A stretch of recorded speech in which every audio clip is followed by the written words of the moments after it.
He is a lame duck president, as you point out. Unless he totally blows up the Constitution, he'll be gone in another few years. Will that be enough to kind of halt this bad trajectory, the erosion of trust? Like, I guess, what happens that outlasts Trump?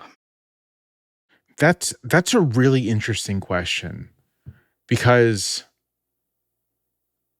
part of me thinks that Trump's own personality, his own particular force as an individual, has such an important role to play in all of this, that if and when he goes, right, like if he just, leaves office or whatever happens to him, I think his absence from the scene will it won't fix anything, but it will transform. It will change things, I think, in a measurable way.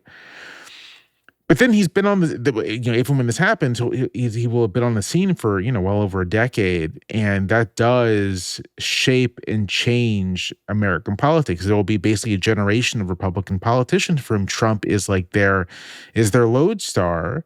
Republican voters certainly for Trump is their lodestar. And if you buy that there's such a thing as a moral ecology to a society, then Trump has influenced the moral ecology of American politics in such a way as to make the kind of open and explicit corruption and casual and open bigotry, all these things, to make them common again in American political life. And so I'm of this view that there will be tangible policy things from the Trump era that may not last beyond Trump, that may not last beyond the personnel associated with them, but there'll be maybe an ethos that does cultural survive. changes. Yeah, cultural changes that does survive beyond him. To sound a little like the conservatives of my youth, culture matters and character matters, and these things do shape a society. Oh, that's in so passé ways. now in the Republican Party. I know. I mean, I have many thoughts and feelings about the way these things are passé these days, but I do think that